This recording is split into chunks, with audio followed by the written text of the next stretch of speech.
देखो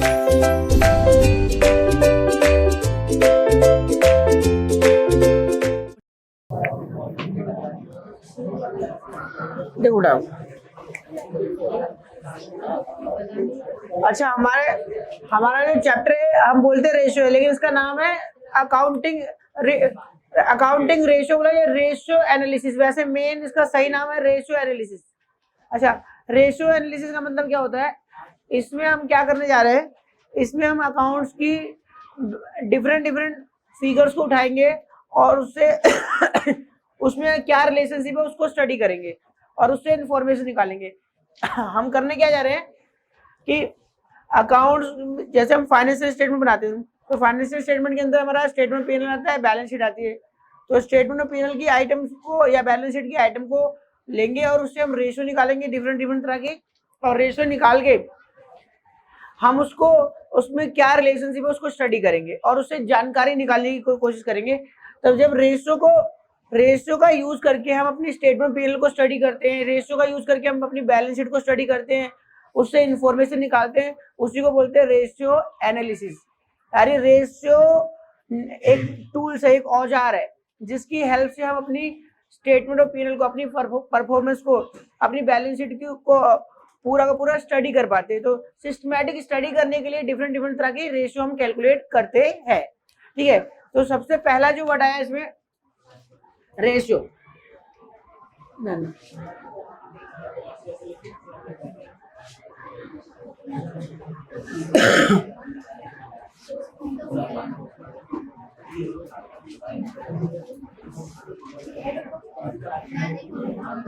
दूसरा है एनालिसिस। अच्छा देखो बेटा, रेशियो क्या होती है? रेशियो तो देखो तुम्हें बचपन से आती है, रेशियो में कोई बड़ी बात नहीं है। रेशियो में क्या होता है, तुमने कोई भी दो चीज ली और जिसको तुमने पी बाई क्यू के फॉर्म में प्रेजेंट कर दिया और ये जीरो नहीं हो सकता। ठीक है, अगर हमने पी बाई क्यू की फॉर्म में प्रेजेंट किया, हाँ, लेकिन ऐसे नहीं, ये दोनों ने, इनके बीच में रिश्तेदारी होनी चाहिए।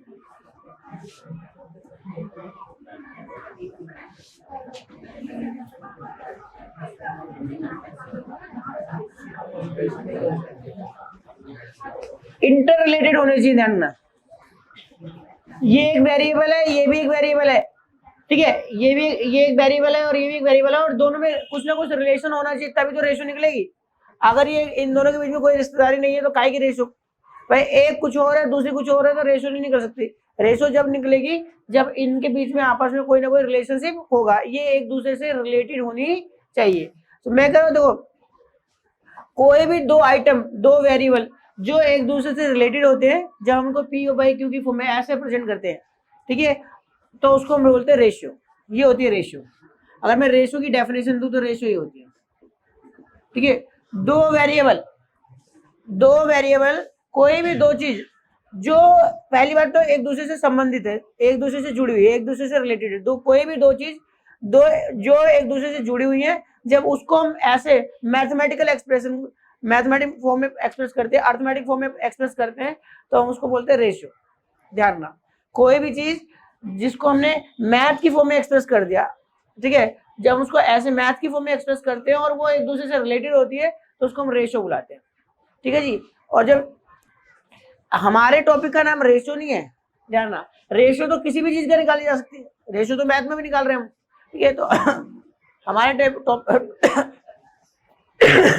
टॉपिक का नाम रेशियो नहीं है, हमारे टॉपिक का नाम है रेशियो एनालिसिस।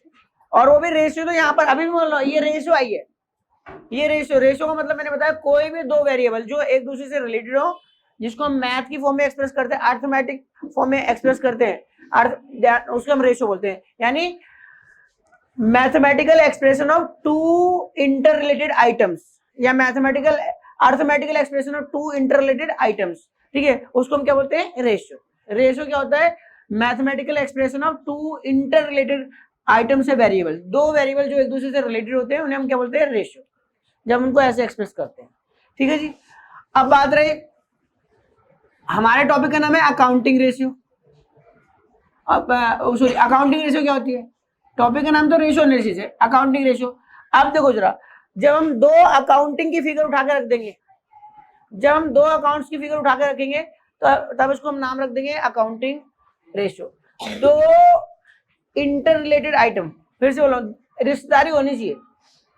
अगर ये रिलेटेड नहीं है तो फिर रेशियो नहीं कर सकते। रेशियो किस बात की निकलेगी, जब वो उनका एक दूसरे से संबंध ही नहीं होगा। तो जैसे कि समझाने के लिए अभी मैं पुरानी बात कर रहा हूँ, ग्रॉस प्रॉफिट अपॉन में सेल।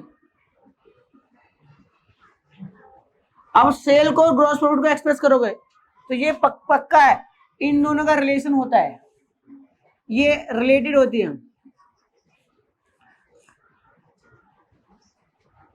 बहुत बड़ी रिश्तेदारी इनकी, ध्यान ना। ठीक है, क्या क्या कह रहे हो? सही है भाई, ई दिख नहीं रहा, तुम्हारी आंखें खराब है भाई, ई भी और एस भी है, तुम्हें दिखा नहीं, तुम्हें दिखा, अब तुम्हारी आंखें खराब है, ये ई और एस है, अब मैं क्या करूं? जो मर्जी लिख दो चल जाता है। ठीक है, अब देखो, अब ये मैंने दो अकाउंटिंग फिगर उठाई, अब जरूरी है ये दो अकाउंटिंग फिगर में अपने स्टेटमेंट पीएनएल से भी उठा सकता हूँ। ठीक है, स्टेटमेंट पीएनएल से भी उठा सकता हूँ, यानी ट्रेडिंग पीएनएल से भी उठा सकता हूँ और बैलेंस शीट से भी उठा सकता हूँ। अगर मैंने कोई भी चीज कहीं एक आइटम बैलेंस शीट से उठा सकता हूँ, एक आइटम पीएनएल से उठा सकता हूँ। ठीक है, और दोनों की दोनों आइटम बैलेंस शीट से उठा सकता हूँ, दोनों की दोनों आइटम स्टेटमेंट पीएनएल से उठा सकता हूँ। और जब मैंने उसको रेशियो की फॉर्म में प्रेजेंट किया और वो रिलेटेड होनी चाहिए तो उसको हम बोलते हैं अकाउंटिंग रेशियो। अभी बात समझ गई, रेशियो क्या होती है और दूसरी बात क्या होती है अकाउंटिंग रेशियो। ये रेशियो ऐसे इसके साथ 100 लगाया जाता है, परसेंटेज में एक्सप्रेस की जाती है, इसलिए ऐसे होता है। बट मुझे तो समझाना है सिर्फ, अभी ये तो बहुत दूर की बात। जब हम दो अकाउंटिंग फिगर्स को, दो अकाउंटिंग आइटम को रेशियो की फॉर्म में एक्सप्रेस करते हैं तो उसको हम अकाउंटिंग रेशियो बोलते हैं। यहाँ तो कोई डाउट है क्या? तो रेशियो शब्द का मतलब समझ में आ गया? रेशियो शब्द का मतलब समझ में आ गया? अब देखो एनालिसिस क्या होता है। एनालिसिस का मतलब होता है, देखो ये जो अकाउंटिंग रेशियो हम निकालते हैं, हम अकाउंट्स के अंदर डिफरेंट डिफरेंट तरह की रेशियो निकालेंगे, बहुत सारे रेशियो निकालेंगे, और बहुत सारे रेशियो निकाल के हम इन रेशियो की मदद से अपनी बैलेंस शीट को स्टडी करेंगे, स्टेटमेंट पीएल को स्टडी करेंगे और उससे इंफॉर्मेशन निकालेंगे। तो रेशियो का यूज करके, रेशियो एक टूल्स है बैलेंस शीट को स्टडी करने का, स्टेटमेंट पीएल को स्टडी करने का। तो हम डिफरेंट डिफरेंट तरह की रेशियो निकालेंगे और रेशियो निकाल के अपनी बैलेंस शीट को, स्टेटमेंट पीएल को स्टडी करेंगे, उससे इंफॉर्मेशन निकालेंगे, जिसको बोलते हैं रेशियो एनालिसिस। रेशियो की मदद से एनालिसिस करना, किसका एनालिसिस कर रहे हैं? स्टडी करना। किसको स्टडी करना है? स्टेटमेंट पीएल को स्टडी करना, बैलेंस शीट को स्टडी करना। ठीक है, तो डिफरेंट डिफरेंट तरह की रेशियो की मदद से हम अपने स्टेटमेंट पीएल और बैलेंस शीट को स्टडी करते हैं, उसमें उसको इंटरप्रेट करते हैं, जानकारी निकालते हैं और उसको कम्युनिकेट करते हैं लोगों को। तो जो सिस्टमैटिक स्टडी करते हैं अपनी स्टेटमेंट पीएल को, बैलेंस शीट को रेशियो की मदद से, उसी को बोलते हैं एनालिसिस। रेशियो एनालिसिस, एनालिसिस करना, रेशियो की मदद से एनालिसिस करना। ठीक है जी, तो एक बार आ गया रेशियो, एक आ गया अकाउंटिंग रेशियो। और जब ये रेशियो निकालते हैं ना, तो जिसका जो रेशियो का आंसर आता है, ध्यान ना, अकाउंटिंग रेशियो या रेशियो का जो आंसर आता है वो एक तो होता है प्योर, ठीक है, वो ऐसे आएगा 2:1, 3:1 ऐसे आएगा, ऐसे प्योर रेशियो। ठीक है, एक्सप्रेशन कैसे होता है, कई रेशियो को हम निकालते हैं ऐसे छोड़ देते हैं, 2:1, 1:1 ऐसे छोड़ देते हैं, इसको बोलते हैं प्योर रेशियो। कई रेशियो आती है परसेंटेज में, जैसे कि ये मैंने दिखाई, उसके आगे हम परसेंटेज लगाएंगे, जैसे 10%, जैसे 10 आए तो उसके आगे परसेंटेज में एक्सप्रेस करेंगे। तो कई रेशियो जो होती है परसेंटेज में एक्सप्रेस की जाती है, किसमें एक्सप्रेस की जाती है? परसेंटेज में। और कई रेशियो जो होती है इसको हम एक्सप्रेस करते हैं टाइम्स में। टाइम्स का मतलब जैसे 3 टाइम्स 4 टाइम्स, ऐसे 3 टाइम्स 4 टाइम्स, गुना, 3 गुना, 4 गुना। जैसे मैं बोलूं ऐसे देखो, करंट एसेट अपॉन में करंट लायबिलिटी, मैं कह रहा हूं मेरी करंट एसेट मेरी करंट लायबिलिटी के 3 गुना है, ऐसे ये आती नहीं है, ऐसे इसकी गलत रेशियो है। सेल को कंपेयर करते हैं, सेल को बोलते हैं, तो हम जितना स्टॉक रखते हैं उसका 3 गुना मेरी सेल है, तो टाइम्स में 3 टाइम्स 4 टाइम्स, कई रेशियो टाइम्स में एक्सप्रेस की जाती है। और जो बच जाती है कुछ रेशियोज को हम फ्रैक्शन में एक्सप्रेस करते हैं। फ्रैक्शन का मतलब ऐसे, 25/100 तो कितना आ गया बताओ? पॉइंट 0. ऐसे एक्सप्रेस करेंगे। जब इसको हम ऐसे एक्सप्रेस करेंगे तो उसको बोलेंगे फ्रैक्शन में। कोई डाउट है क्या?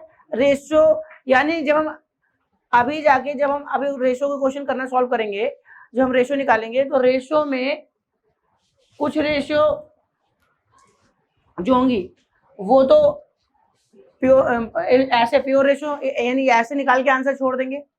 कई रेशियो में परसेंटेज लिखेंगे, नहीं लिखेंगे तो मार्क्स कटेंगे।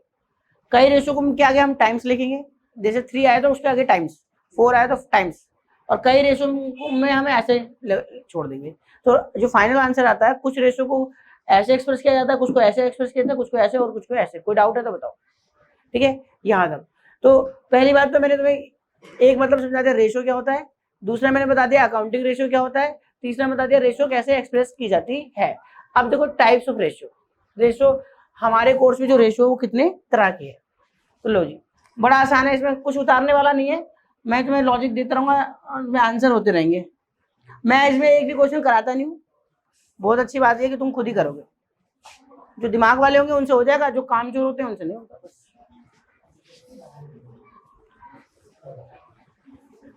अब देखो, अभी पता चल जाएगा, देखो कौन कौन काम चोर है।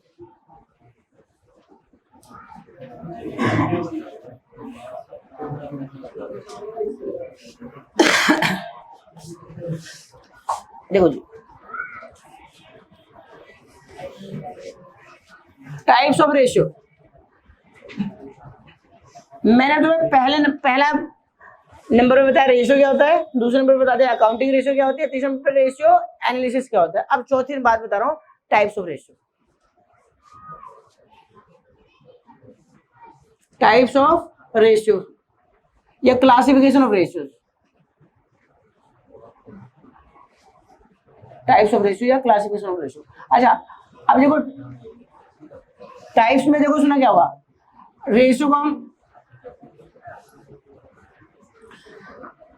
4 भागों में बांटते हैं। बस अभी नाम बता रहा हूं, जो पढ़ाने जा रहा हूं उसके अंदर की बता दूंगा कि क्या क्या चीज। देखो सबसे पहली रेशियो होती है हमारी लिक्विडिटी रेशियो। लिक्विडिटी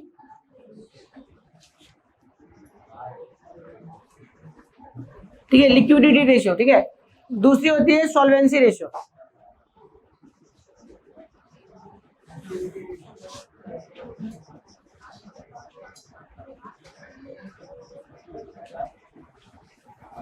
तीसरी होती है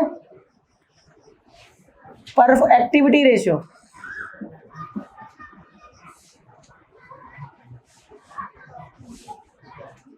या इसका दूसरा नाम होता है परफॉर्मेंस रेशियो।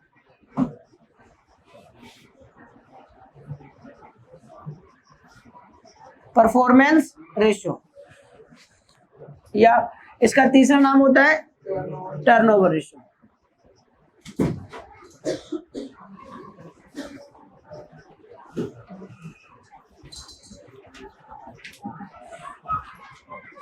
और चौथी होती है प्रॉफिटेबिलिटी रेशियो।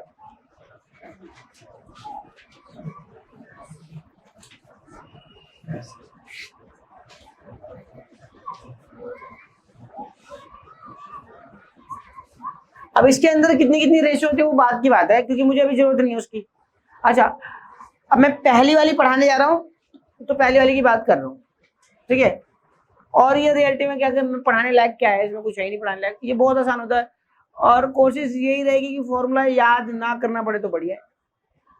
चलो जी, अच्छा देखो, अब लिक्विडिटी का मतलब क्या होता है। लिक्विडिटी का मतलब होता है ability to pay short term debt.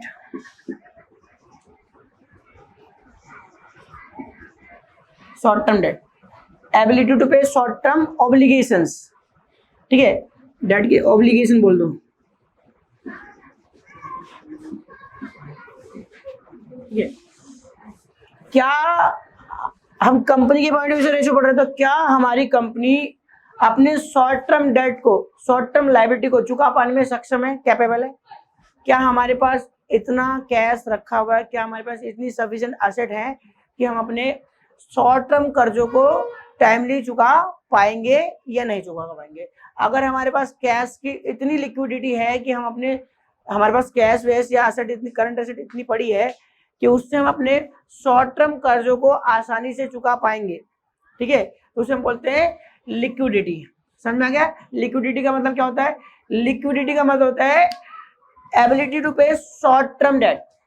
Short term जो हमारे लायबिलिटीज होती है, ठीक है, जो हमारी लायबिलिटी जो विद इन ऑपरेटिंग साइकिल में पे होनी होती है या विद इन 12 मंथ में पे होनी होती है। याद है मैंने पढ़ाया था करंट लायबिलिटी, मैंने क्या बोला था? करंट, देखो दो करंट लायबिलिटी में चार, सुना, करंट लायबिलिटी के अंदर चार कंडीशन है, जिसमें से मैंने दो पढ़ाई, दो नहीं पढ़ाई। मैं अलग से करंट लायबिलिटी की डेफिनेशन यूट्यूब पे डाल दूंगा पढ़ा के, हालांकि तुम्हारा को उससे कोई मतलब नहीं है, कहीं पूछा नहीं जाना, ठीक है, जो दो पूछे जाना वही बता रहा हूं मैं। मैंने पढ़ा था करंट लायबिलिटी वो लायबिलिटी होती है जैसे मेरी आज बैलेंस शीट बन रही है और अगली बैलेंस शीट जब बनेगी, आज की रिपोर्टिंग डेट से अगली रिपोर्टिंग डेट के अंदर अंदर, यानी 12 महीने के अंदर अंदर पे हो जाएगी या फिर ऑपरेटिंग साइकिल के अंदर पे हो जाएगी, तो हम उसको करंट बुलाते हैं। और अगर दोनों में से ना तो ऑपरेटिंग साइकिल में पे होगी ना तो 12 महीने के अंदर पे होगी, उसके बियॉन्ड जाके पे होगी, तो उसको क्या बोलेंगे? Non current. और अगर कोई लायबिलिटी करंट करंट है तभी तो उसको बोलेंगे शॉर्ट टर्म या शॉर्ट टर्म ऑब्लिगेशन। हम बिजनेस के ऊपर, यानी बिजनेस की जो करंट लायबिलिटी है, बिजनेस के ऊपर जो शॉर्ट टर्म कर्जे हैं, छोटे छोटे समय के कर्जे हैं, क्या हमारा बिजनेस उन कर्जों को चुका पाने में सक्षम है? क्या हमारी कंपनी अपनी शॉर्ट टर्म लायबिलिटी को टाइमली चुका होने पाने में सक्षम है? जब वो ड्यू होगी तो क्या उसको चुका पाएंगे? क्या हमारे पास सफिशिएंट करंट एसेट है करंट लायबिलिटी को चुकाने के लिए? ठीक है जी, उसे हम बोलते हैं लिक्विडिटी। ठीक है जी, कोई डाउट तो नहीं? लिक्विडिटी क्या होती है? और ये हम किसी बिजनेस की या किसी कंपनी की लिक्विडिटी रेशियो निकाल के हम यही जानते हैं, हम ये पता करने की कोशिश करते हैं कि क्या वो कंपनी अपने छोटे छोटे कर्जों को जो शॉर्ट टर्म ऑब्लिगेशन, जो यानी ऑपरेटिंग साइकिल या 12 महीने के अंदर पे किए जाने वाले कर्जे हैं, करंट लायबिलिटीज है, क्या उसको चुका पाने में कंपनी सक्षम है या नहीं है? कितना फंड्स उसके पास है, उनका जो शॉर्ट टर्म जो करंट लायबिलिटी है वो कितना सिक्योर है, कितना उनके टाइमली पेमेंट हो पाएगी, कितनी उनके पास एसेट्स है पैसा चुकाने के लिए। अच्छा, जाहिर सी बात है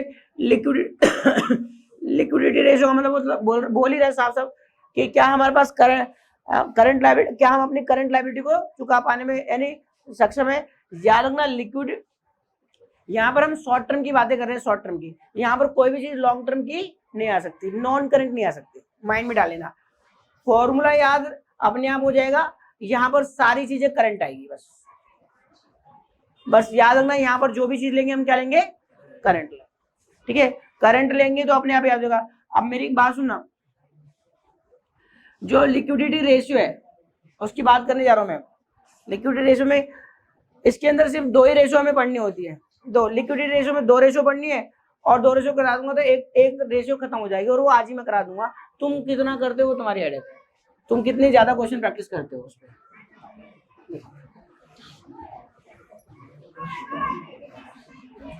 मेरा काम है इसका रीजन देना।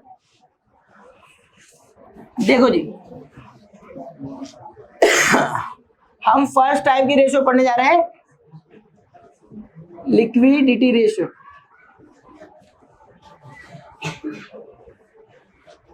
लिक्विडिटी रेशियो का मतलब होता है ability to pay short term date. ठीक है, क्या कंपनी अपने शॉर्ट टर्म लायबिलिटी को करंट लायबिलिटी को टाइमली चुका पाएगी या नहीं, ये जानने के लिए हम लिक्विडिटी रेशियो निकालते हैं। और इसके अंदर हम दो रेशियो पढ़ते हैं। पहली रेशियो है करंट रेशियो,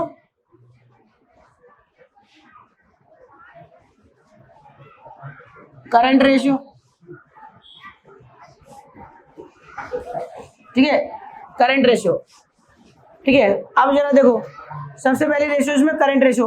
अब करंट रेशियो जाना ना, करंट रेशियो का मतलब होता है जो करंट, यहाँ पर नाम से देखो, नाम इसका क्या होता है? करंट चाहिए हमें, करंट, सारी चीजें करंट चाहिए। अब बैलेंस शीट सबको पता है, बैलेंस शीट में दो करंट चीजें बता दो। बैलेंस शीट में दो ऐसी करंट चीज, बैलेंस शीट में जो करंट है, ठीक है, जरा देखो, फॉर्मूला बनाना है मुझे इसका, करंट। ठीक है, तो देखो बैलेंस शीट में दो ही चीज करंट है, दिखाना। अच्छा बैलेंस शीट की, चलो सुनो मैं ऐसे बोलता हूँ, बैलेंस शीट की एसेट साइड में बता दो कौन कौन सी करंट होती है।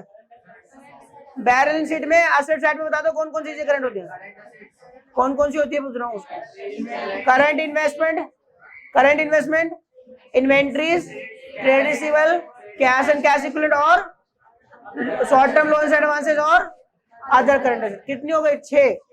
सबको जोड़ लो, करंट है, ये हमारी करंट एसेट है, ये करंट एसेट है। अच्छा इनसे जो ये इन सब इससे जो पैसा आएगा, ये जो इनसे जो पैसा आएगा, इन पैसे से हम क्या करेंगे? क्या हम अपनी करंट लायबिलिटी को चुका पाएंगे? ठीक है, क्या हमारे पास सफिशिएंट करंट एसेट है करंट लायबिलिटी को चुकाने के लिए? तो बताओ करंट लायबिलिटी हमारे पास क्या होगी? करंट हमारे पास दूसरी चीज करंट क्या है? दूसरी साइड में करंट क्या है? Current liability. करंट लायबिलिटी में क्या क्या आता है? Short term borrowings, short term borrowings. दूसरा क्या आता है? ट्रेड पेबल और अदर करंट लायबिलिटीज और शॉर्ट टर्म प्रोविजन, करंट हो गया। ठीक है, इसके अलावा बताओ जरा, एसेट साइड में करंट एसेट और लायबिलिटी साइड में करंट है लायबिलिटी। और फॉर्मूला मुझे बताने की जरूरत है, जो इनके हेडिंग के अंदर है जोड़ लो आगे। भाई कोई पूछता करंट एसेट क्या है, जो इसके अंदर है जोड़ लो। कोई पूछता करंट लायबिलिटी क्या होती है, जो इसके अंदर जोड़ लो। ठीक है, अब बताओ क्वेश्चन हम क्या करें? शॉर्ट टर्म सॉल्वेंसी जानने की कोशिश करें। शॉर्ट टर्म एबिलिटी, कंपनी की शॉर्ट टर्म पीरियड में एबिलिटी क्या, क्या कंपनी अपने छोटे मोटे कर्जों को चुका पाने में सक्षम है। ठीक है जी, आप बताओ क्या कंपनी के पास सफिशिएंट करंट एसेट है करंट लायबिलिटी को चुकाने के लिए? ठीक है जी, क्या कंपनी के पास इतना पैसा है कि वो अपनी करंट लायबिलिटी को चुका पाएगी? ठीक है, तो फॉर्मूला क्या बनना चाहिए तुम्हारे हिसाब से? तुम्हारे दोनों करंट लेना है, तुम्हारा हमें दोनों करंट लेना है। और बैलेंस शीट में दो ही चीज करंट होती है, बताओ। बिल्डिंग करंट हो सकती है क्या? ठीक है, गुडविल करंट हो सकती है क्या? नहीं। शेयर कैपिटल करंट हो सकती है? नहीं। तो करंट दो ही चीजें, एसेट साइड से करंट क्या है? Current asset. और लायबिलिटी साइड से करंट क्या है? तो फॉर्मूला क्या बनना चाहिए? करंट एसेट अपन में करंट लायबिलिटी। उल्टा भी सोच सकते हैं कई लोग, लेकिन हम निकालते शुरू से ऐसी है तो इसी को लेंगे। अब मन में तो ये भी हो सकता है करंट तो वो भी है, करंट लायबिलिटी अपन में करंट एसेट, तो करंट लायबिलिटी अपन में करंट एसेट हम निकालते नहीं है, करंट एसेट अपन में करंट लायबिलिटी निकालते हैं। तो ध्यान रखना, तुम्हें कुछ नहीं सोचना, करंट रेशियो निकालनी है। बैलेंस शीट में जितनी भी करंट आइटम है, बैलेंस शीट में कौन कौन सी करंट है? एक एसेट साइड में करंट है, एक लायबिलिटी साइड में करंट है। फॉर्मूला अपने आप बन गया, बताओ बताओ जी फॉर्मूला।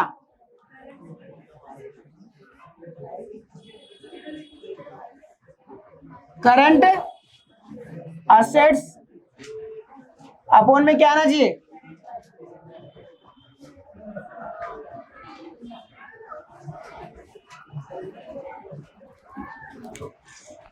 हम अपनी बैलेंस शीट की करंट एसेट को और करंट लायबिलिटी को मैथमेटिकल फॉर्म में एक्सप्रेस कर देंगे। आ गई करंट रेशियो, कोई डाउट है क्या? अच्छा, अब पहली बात इधर कोई पूछता है, तुम आप मान लो थोड़ा वाइवा हो रहा है, पूछ ले टीचर तुमसे करंट रेशियो क्या होती है, तुम क्या बोलोगे? तुम बोलोगे current ratio is the relationship between current asset and current liability. बात करते हैं, करंट रेशियो क्या है? रिलेशनशिप है, संबंध है, किसमें? करंट एसेट और करंट लायबिलिटी। बात करते हैं, एक मार्क्स में तुम्हें ये आंसर देना है, current ratio is the relationship between current asset and current liability. ध्यान ना, ये सेंटेंस भी याद रखोगे ना तो भी तुम्हारा फॉर्मूला बन जाएगा। Current ratio is the relationship between current asset and current liability. जिसको पहले बोला वो ऊपर, जिसको बाद में बोला नीचे, वैसे तो तुम्हें वैसे याद हो जाएगा। ठीक है, क्लियर हो गया?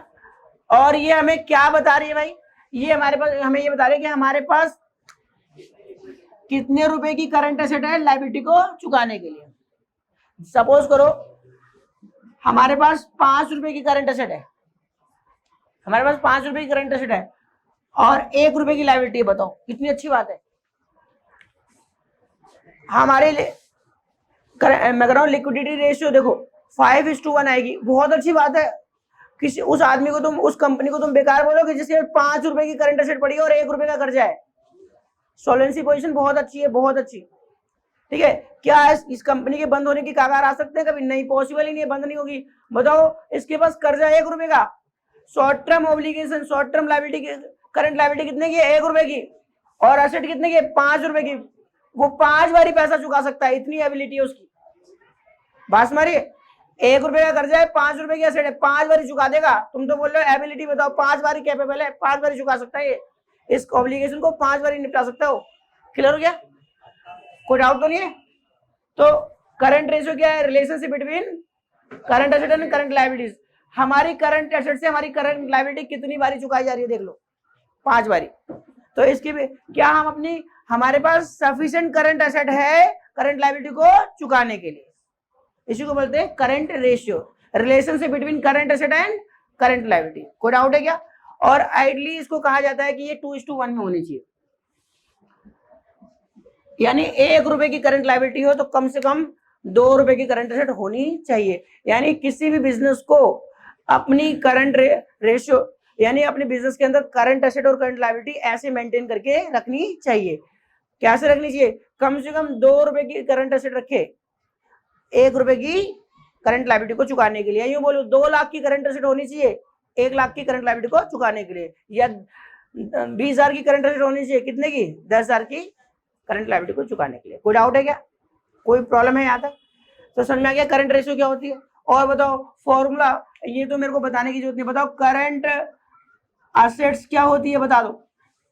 और तुमसे पेपर में पूछेगा तो तुम ऐसे लिखोगे ना, current asset is equal to, question solve करोगे तो क्वेश्चन कैसे लिखोगे? सबसे पहले टीचर को बताओगे formula current ratio is equal to current asset upon में करंट लायबिलिटी, ठीक है जी। उसके बाद करंट एसेट क्या होती है ये बताओ, बताओ करंट एसेट कौन कौन सी आएगी? करंट इन्वेस्टमेंट,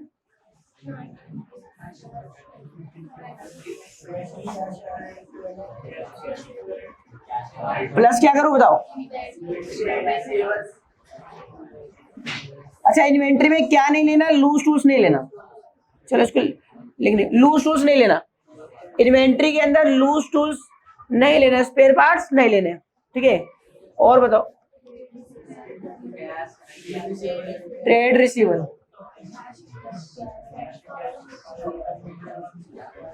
और बताओ कैश एंड इक्विवेलेंट, और बताओ प्लस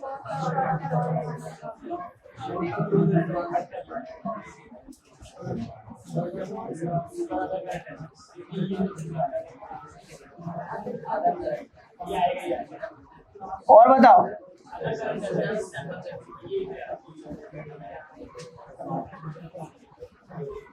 अब ये कोई कहे कि मुझे ये मैं घर पे जाके इसको याद करूंगा, current investment plus inventory plus trade receivable plus cash and cash equivalent plus short term loans advance plus other current, तो बेवकूफी होगा।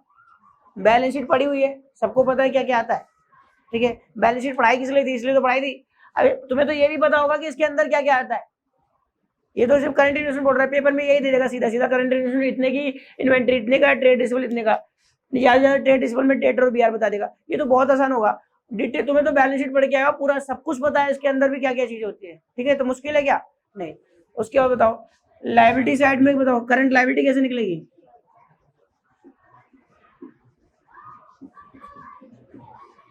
करंट लायबिलिटीज सबसे पहले क्या था? शॉर्ट टर्म बोरोइंग्स,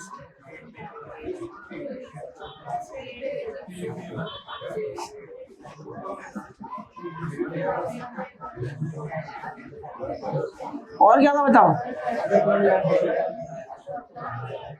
अदर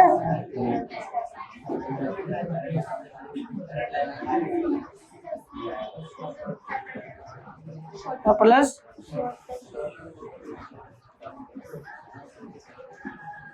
बताओ जी फॉर्मूला अगर याद करने की जरूरत है हो गया। अब इसके अंदर क्या क्या चीजें आती है वो सबको पता है क्योंकि बैलेंस शीट अभी भी पड़ी है। कोई डाउट है तो बताओ। करंट रेशियो के बारे में पूछ लिया, अब पेपर में पूछेगा क्या वाइवा में, सबसे पहले तो पूछेगा करंट रेशियो का फॉर्मूला बताओ, तो तुम बता दोगे। मतलब पूछे तो तुम बस ये बोलोगे current ratio is the relationship between current asset and current liability. Formula पूछेगा करंट एसेट में करंट लायबिलिटी। इसकी आइडल रेशियो क्या होती है? 2:1, ठीक है। आइडल रेशियो, आदर्श रेशियो कितनी होती है? 2:1, ठीक है जी। और करंट एसेट कैसे निकाली जाती है तो ये बता दो कि करंट लायबिलिटी कैसे निकाली जाती है बता दो। कोई डाउट है तो बताओ, ठीक है। मेरी तरफ से करंट रेशियो का फॉर्मूला मैंने बता दिया, यही है फॉर्मूला, ठीक है जी, क्लियर हो गया यहां तक। अब सुनो मेरी बात, पेपर में आएगा तो करोगे कैसे सॉल्व, ऐसे ही सबसे पहले तुम पेपर में टीचर को बताओगे क्या कि करंट रेशियो का formula, current ratio equal to current asset में करंट लायबिलिटी, पहले फॉर्मूला लिखोगे, फिर करंट एसेट इक्वल टू जो जो करंट एसेट है सबको लिख दोगे, और अगर करंट एसेट सीधा दे रखी तो current ratio current asset equal to amount लिख दोगे, फिर करंट लायबिलिटी में जो जो चीजें सबको ऐसे जोड़ के लिख दोगे, ठीक है। फिर उसके बाद करंट एसेट का टोटल ऊपर, करंट रेशियो का करंट लायबिलिटी का टोटल नीचे, और फिर रेशियो निकाल दोगे, और रेशियो इसका ऐसे आएगा 2:1 3:1 ऐसे कुछ आंसर आएगा, ठीक है। आइडियल होनी चाहिए 2 रेशियो 1 में, कोई डाउट है तो बताओ, ठीक है जी।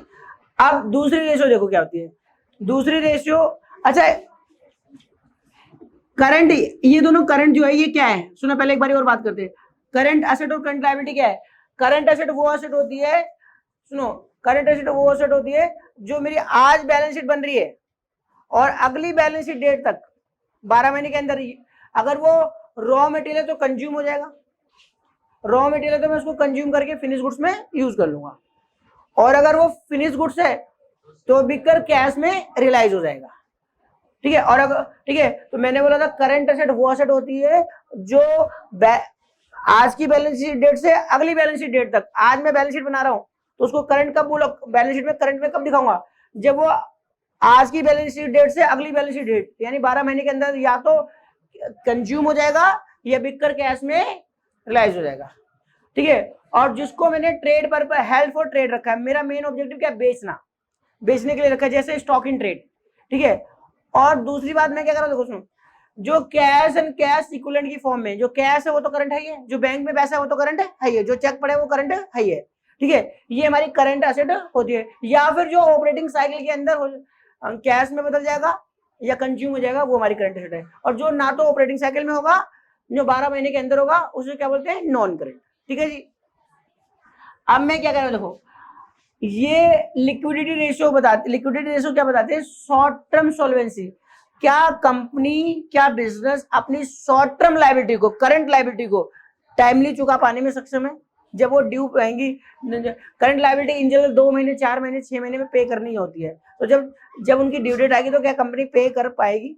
अच्छा, इससे भी अगर तुम इससे भी लिक्विड चाहते हो, हम चाहते हैं कि भाई करंट एसेट और करंट लायबिलिटी तो लिक्विडिटी रेशियो है, और इससे भी ज्यादा लिक्विड चाहिए तो उसके लिए निकालते हैं लिक्विडिटी रेशियो, जो और ज्यादा लिक्विड हो, ठीक है, और ज्यादा, जो बहुत जल्दी, जो फास्टली कैश में बदली जा सकती है, जो हमारा और ज्यादा लिक्विड एसेट होती है, ठीक है, और उससे हमारी करंट लायबिलिटी चुकाई जा सकती है, नहीं चुकाई जा सकती है। तो देखो दूसरी रेशियो होती है, सुना मेरे, हमारी दूसरी रेशियो होती है liquidity ratio, sorry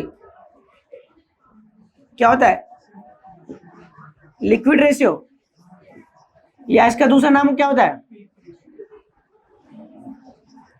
acid test ratio, acid test ratio, या इसका तीसरा नाम होता है क्विक रेशियो। 3 नाम से जानी जाती है, लिक्विड रेशियो या फिर एसिड टेस्ट रेशियो या क्विक रेशियो। अच्छा, ये कैसे निकाली जाएगी, बड़ा आसान है। अब देखो हमें मोस्ट लिक्विड, जो सबसे ज्यादा लिक्विड होती है उनकी बातें करनी है, ठीक है। अब देखो हमें जो बहुत ज्यादा लिक्विड, इन जनरल ये कहा जाता है जो बहुत जल्दी, बहुत फास्टली, बहुत कम समय में कैश में बदली जा सकती है।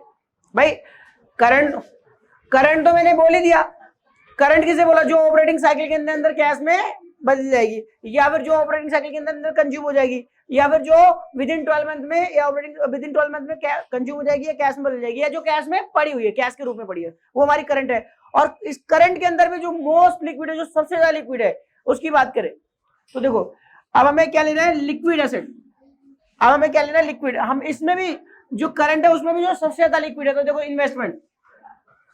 अच्छा, अब हम कैसे डिसाइड करेंगे कि वो लिक्विड एसेट है। अच्छा मेरी बात सुना, जितनी भी करंट एसेट होती है, जितनी भी करंट एसेट होती है उसी में से लिक्विड ढूंढी जाती है।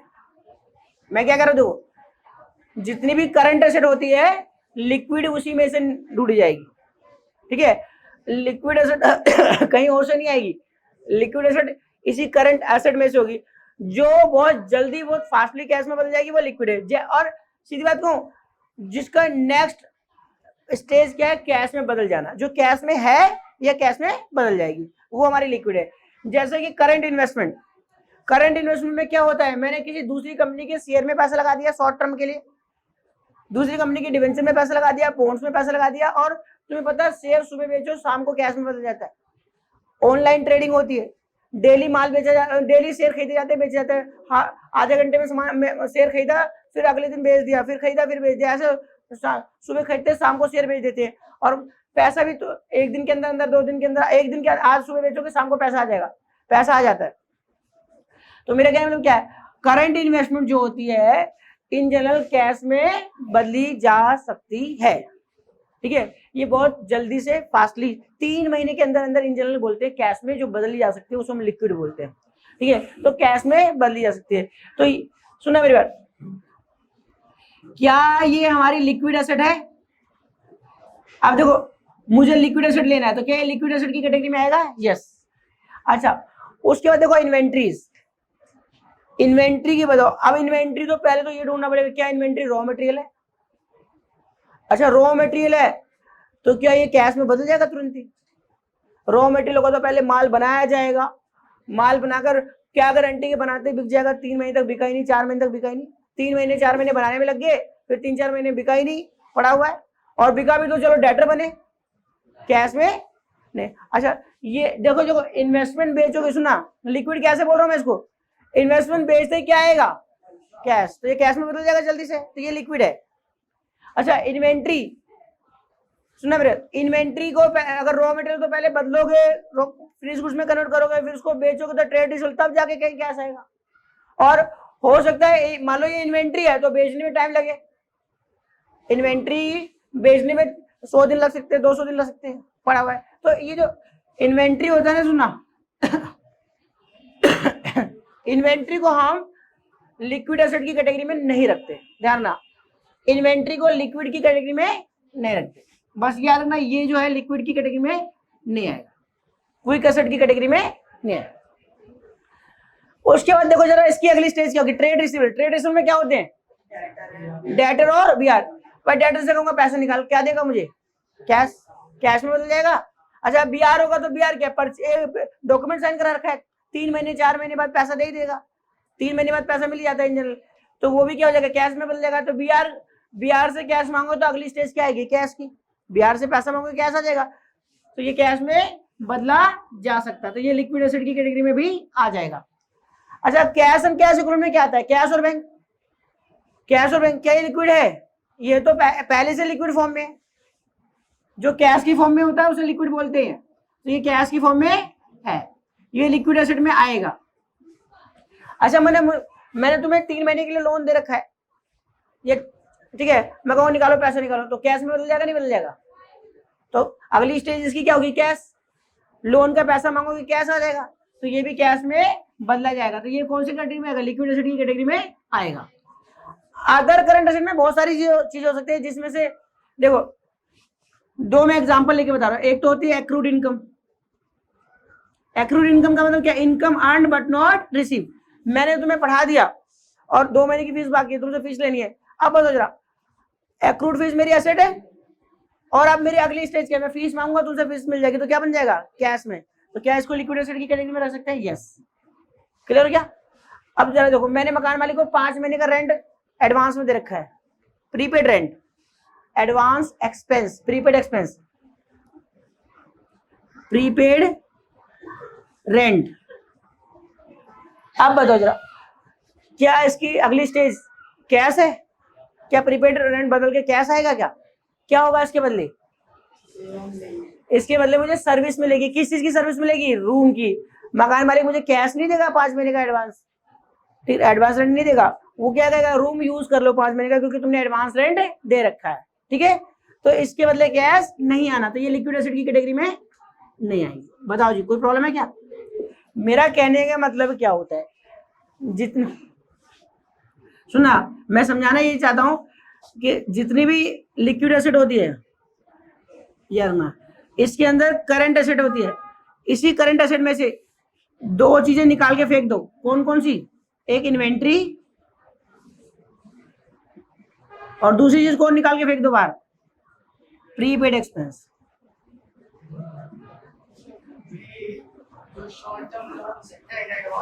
हाँ, ये तो कैश में बदल जाएगा, मैं बोला नहीं,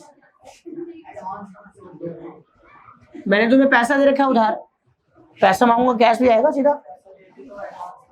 लोन से एडवांसेस, लोन से एडवांस का मतलब हमने छोटे समय के लिए किसी को पैसा दिया कुछ समय के लिए, ये होता है, ठीक है। और इनसे पैसा मांगो तो कैश में बदल जाएगा, कम समय के लिए पैसा दिया है।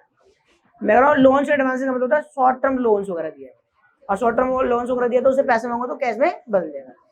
हो गया जी, यहां तक कोई डाउट है?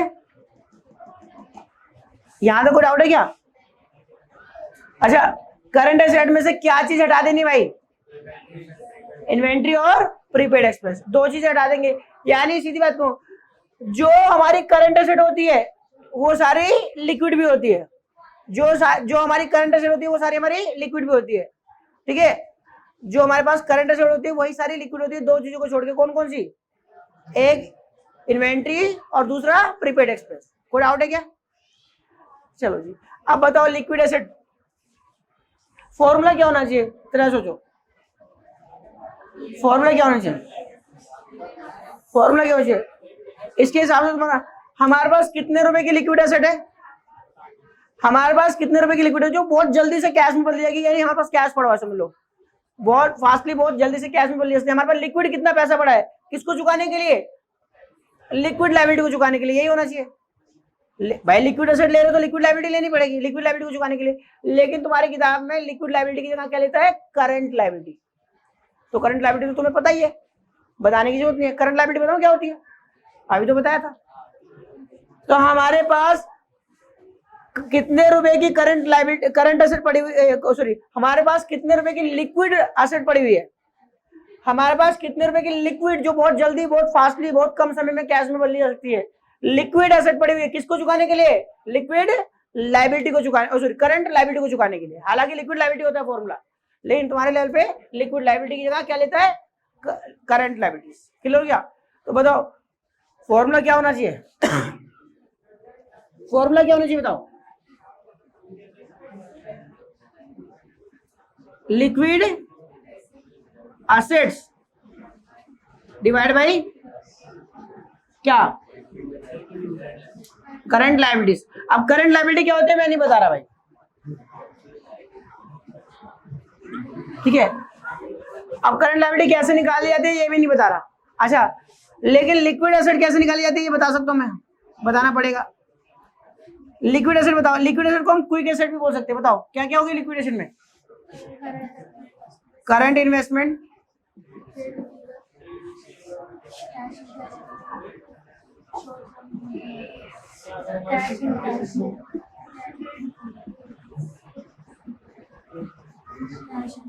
अगला cash and cash, cash and cash equivalent, cash and equivalent. और बताओ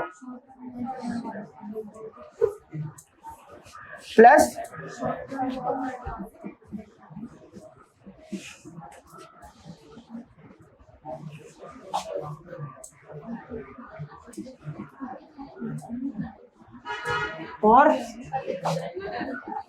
और क्या होगा इसमें? Other current assets. क्लियर हो गया? अब तुम्हें पता होना चाहिए जब क्वेश्चन सॉल्व करेंगे तो अदर करंट एसेट के अंदर क्या हो सकता है? अदर करंट एसेट के अंदर क्या हो सकता है? Prepaid expense. ध्यान रखना जिसको हटाना पड़ेगा। तो अदर करंट एसेट लूज में लू या नहीं लू? नहीं लेंगे। अब देखना पड़ेगा क्या है, अगर एक्रूड इनकम है तो लेना पड़ेगा, और अगर वो प्रीपेड एक्सपेंस है तो नहीं लेना पड़ेगा। ध्यान रखना मैं नहीं ले रहा, मैं मान के, क्योंकि टीएस ग्लोबल में ज्यादातर क्वेश्चन अदर करंट एसेट में क्या होगा? प्रीपेड एक्सपेंस, इसलिए मैं नहीं ले रहा। वैसे लेना है, लेना कब है वो डिपेंड करता है अदर करंट एसेट के अंदर क्या चीज है। अगर प्रीपेड एक्सपेंस है तो नहीं लेना है, एक्रूड इनकम है तो लेना पड़ेगा। हाँ तो प्रीपेड मानेंगे, हाँ इन किताब वाले ने प्रीपेड ही माने, तभी तो बोल रहा। बताओ जी यहां तक कोई प्रॉब्लम है? तो फॉर्मूला बताओ क्या हुआ? लिक्विड एसेट अपन में current liability, liquid asset upon में करंट लायबिलिटी। और लिक्विड एसेट कैसे निकालते हैं? Current investment plus trade receivable plus cash and cash equivalent plus short term loans advances और other current other current asset depend करता है क्या दे रखा है उसके अंदर, ठीक है जी। और ये कोई तुम्हें लगता है कोई फॉर्मूला जिसको बैलेंस शीट याद हो? हम तो सिर्फ, मैंने पहले बोला, जिसको स्टेटमेंट पीएल का फॉर्मेट तैयार है, जिसका बैलेंस शीट का फॉर्मेट तैयार है, मैं सारा क्वेश्चन इसी से करा लूंगा ये रेशियो में, और सारे फॉर्मूले इसी से बने हुए हैं, ठीक है। अब देखो ये क्या है, liquid ratio, acid test ratio या क्विक रेशियो। वाइवा वाला पूछ सकता है तुम्हारे से पेपर में कि इसके नाम बताओ, लिक्विड रेशियो का दूसरा नाम क्या होता है, या तीसरा इसका, ये बताना पड़ेगा। और ये क्या बता रही है सुनो, हमारे पास कितने रुपए की लिक्विड एसेट है करंट लायबिलिटी को चुकाने के लिए। हमारे पास ऐसी कौन कौन सी एसेट है जो बहुत जल्दी से कैश में बदली जाएगी और हमारी शॉर्ट टर्म लायबिलिटी को आसानी से हम चुका सकते हैं। अच्छा, ये हमें ज्यादा बेटर वे में बता रही होगी हमारी पोजीशन, ये हमारी solvency position, short term solvency position, liquidity को ज्यादा अच्छा बता रही होगी, क्योंकि हमारे पास कितनी लिक्विड एसेट है, कितनी एसेट है जो जल्दी से कैश में बदल जाएगी और जिससे हम अपनी लायबिलिटी को चुका देंगे, शॉर्ट टर्म लायबिलिटी को चुका देंगे, तो ये और अच्छा बताएगी, ठीक है। दो ही रेशियो निकाली जाती है, करंट रेशियो और एक लिक्विड रेशियो, ठीक है। लिक्विड रेशियो हमें क्या बता रही है कि हमारे पास कितने रुपए की लिक्विड एसेट है करंट लायबिलिटी को चुकाने के लिए। जैसे अगर हमारी लिक्विडिटी रेशियो 4:1 आई, तो इसका मतलब क्या है, हमारे पास 4 रुपए की लिक्विड एसेट है, कितने रुपए की लायबिलिटी को चुकाने के लिए, 1 रुपए की। अच्छी बात है बेकार बात है? अच्छी बात है। अच्छा, हायर इज बेटर या लोअर इज बेटर? जितनी ज्यादा उतनी अच्छी, जितनी ज्यादा उतनी अच्छी, लेकिन बहुत ज्यादा होना अच्छी भी बेकार बात है, ठीक है। वो वक्त नहीं बताया, इसका मतलब वो आदमी पागल है, ठीक है। पागल कैसे, देखो देखो देखो कैसे बता रहा हूँ, कैसे पागल है। और मैं बताऊँ, देखो तुमने क्या किया, देखो कैसे। अच्छा पहले इसमें बताओ, अपने आप इस पे आ जाएगा आंसर। इसमें बताओ, जितनी ज्यादा उतनी अच्छी है, जितनी, या फिर क्या करें, current ratio, current asset upon में करंट लायबिलिटी, हमारे पास खूब सारी करंट एसेट है और करंट लायबिलिटी जितनी कम है तो रेशियो उतनी ज्यादा आएगी, ठीक है जी। करंट एसेट खूब सारी है, ठीक है, और करंट लायबिलिटी हमारे पास कम है तो रेशियो ज्यादा आएगी। ज्यादा होगी तो अच्छी बात है बुरी बात है? अच्छी बात है। लेकिन जरा सोचो, मैंने 50 लाख की इन्वेंट्री खरीदी है और इन्वेंट्री खरीदी तो मेरी करंट एसेट बढ़ जाएगी, और इन्वेंट्री बढ़ जाएगी तो करंट रेशियो बढ़ जाएगी। अब देखो, हमारा सामान बिकता ही नहीं, 50 लाख की इन्वेंट्री खरीद के रखा हुआ है, 5, ठीक है, 5 लाख की, मैं कह रहा हूँ 50 लाख की इन्वेंट्री खरीद के रखा है, और जिससे हमारी करंट रेशियो बढ़ गई, बहुत सारी बढ़ गई, ठीक है। करंट रेशियो बढ़ गई और करंट रेशियो बढ़ गई, इसका मतलब हमारी करंट रेशियो बहुत बढ़िया, बहुत अच्छी बात है, हमारे पास बहुत सारी एसेट है लायबिलिटी को चुकाने के लिए, ठीक है। वो पागल आदमी ने करंट एसेट खरीद के रखा हुआ है, बिकता है नहीं स्टॉक, उसने पता क्या, अपना पैसा इन्वेंट्री में ब्लॉक करके रख दिया, कैश को फंसा दिया इन्वेंट्री में, ठीक है, और उस पर इंटरेस्ट भी जा रहा होगा। हो सकता है स्टॉक को खरीदने के लिए लोन लिया हो, उस पर इंटरेस्ट भी जा रहा हो। तो देखो, बहुत ज्यादा होना भी बुरी बात है, क्यों हमारे, इसका मतलब पता है कि हमने अपना पैसा फंसा रखा है और फायदा नहीं हो रहा उससे, कोई आइडल नहीं है, वो पैसा ब्लॉक हो गया खरीद के। अब यार जरा सोचो, दुकान में तुम्हारा सामान बिकता है, सेल है 10,000 की, 1 लाख की सामान खरीद के रख दोगे, तो जरा सोचो, अगर 10,000 का सामान खरीदते हैं तो 90,000 रुपए का कहीं बैंक में रखते हैं एफडी करा के, तो इंटरेस्ट नहीं आता क्या, पैसा खराब हो गया, नहीं हो गया। तो इसलिए कहते हैं कि बहुत ज्यादा अच्छी होनी भी बेकार है, इसलिए इसकी आइडल रेशियो 2:1 है और इसकी आइडल रेशियो 1:1 है। इसकी आइडल रेशियो कितनी है, 1:1। हमारे को अपनी लिक्विड एसेट और करंट लायबिलिटी में की रेशियो मेंटेन करनी है, कितनी, 1:1, ठीक है जी, कोई डाउट तो नहीं है। अब देखो बड़ी क्लास में जाओगे ना, बड़ी क्लास में, तो यहाँ पर लिक्विड देखो, करंट लायबिलिटी की जगह सुनो, करंट लायबिलिटी में से 2 चीजें और घटा देता है, बैंक ओवरड्राफ्ट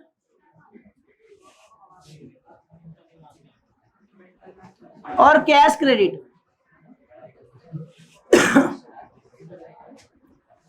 कैश क्रेडिट, अच्छा, अगर मैं अपनी करंट लायबिलिटी में से 2 चीजें माइनस कर दूं, एक बैंक ओवरड्राफ्ट और कैश क्रेडिट। अच्छा, ये कैश क्रेडिट और बैंक ओवरड्राफ्ट की ना, कैश क्रेडिट और बैंक ओवरड्राफ्ट की जो होते हैं, ये इनका मैं करूँ ड्यू डेट नहीं डिसाइड होती कब पे करना है, तो इसलिए हम इसको बोलते हैं बहुत ज्यादा, जैसे ये दोनों चीजें, ये लिक्विड नहीं है, ये दोनों चीजें लिक्विड, करंट तो है, बैंक ओवरड्राफ्ट करंट लायबिलिटी में आता है, कैश क्रेडिट करंट लायबिलिटी में आता है, लेकिन इसका बैंक, अभी मैंने बैंक से ओवरड्राफ्ट की फैसिलिटी ले रखी है, और जब मैं बैंक में डालूंगा पैसा तब वो बैंक काट लेगा, उसकी कोई ड्यू डेट थोड़ा फिक्स है।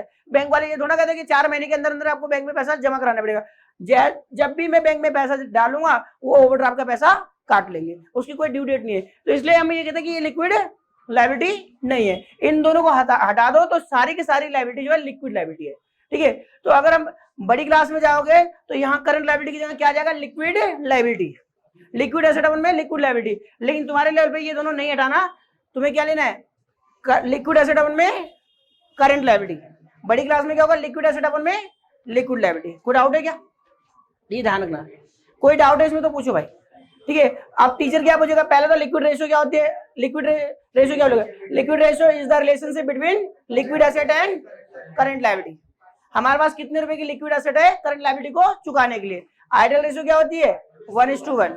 Higher is better, in general तो हायर इज बेटर, जितनी ज्यादा उतनी अच्छी, लेकिन बहुत ज्यादा हायर होना अच्छी बात नहीं है। क्लियर हो गया भाई, कोई डाउट तो नहीं है। चलो, ये कंपनी की लिक्विडिटी को ज्यादा बेटर वे में प्रेजेंट करती है।